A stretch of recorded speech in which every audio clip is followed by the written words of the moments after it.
روایت میں آتا ہے کہ بنی اسرائیل میں دو شخص تھے، ایک بہت ہی نیک تھا اور دوسرا بہت ہی گناہگار تھا۔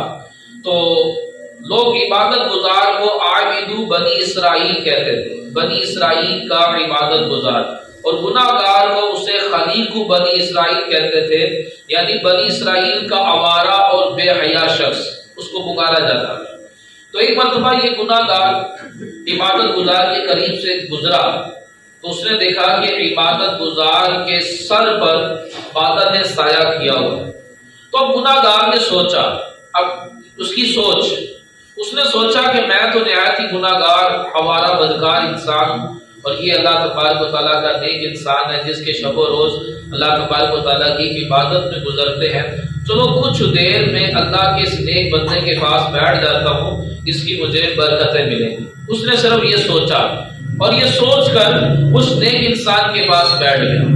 جب یہ اس نیک انسان کے پاس بیٹھا تو اب نیک بندہ سوچنے لگا کہ میں تو ایک عبادت گزار بندہ ہوں اور یہ تو گناہگار بندہ ہے، تو یہ میرے پاس کہاں سے بیٹھ گیا، یہ تو میرے پاس بیٹھنے کے قابل ہی نہیں ہے۔ تو اس نیک انسان نے اس گناہگار کو دھتکار دیا اور اسے وہاں سے اٹھا دیا۔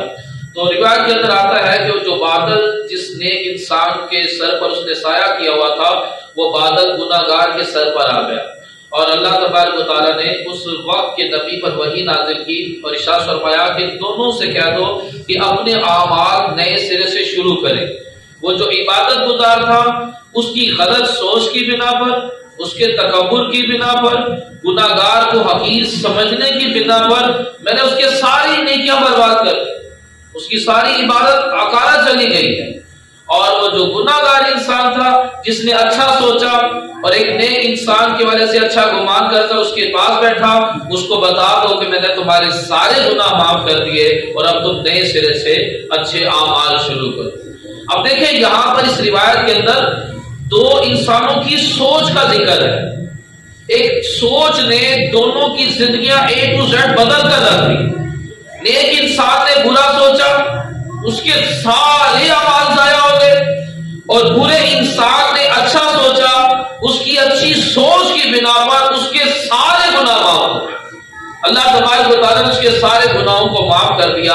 تو پتہ چلا کہ اچھی سوچ ایک بہت بڑی عبادت ہے، کہ اچھی سوچ بندے کی زندگی بدل کر رکھ دیتی ہے، اور بری سوچ یہ بندے کے سارے اعمال برباد بھی کر دیتی ہے۔ تو شریعت میں کسی کے حوالے سے برا سوچنے کو بدگمان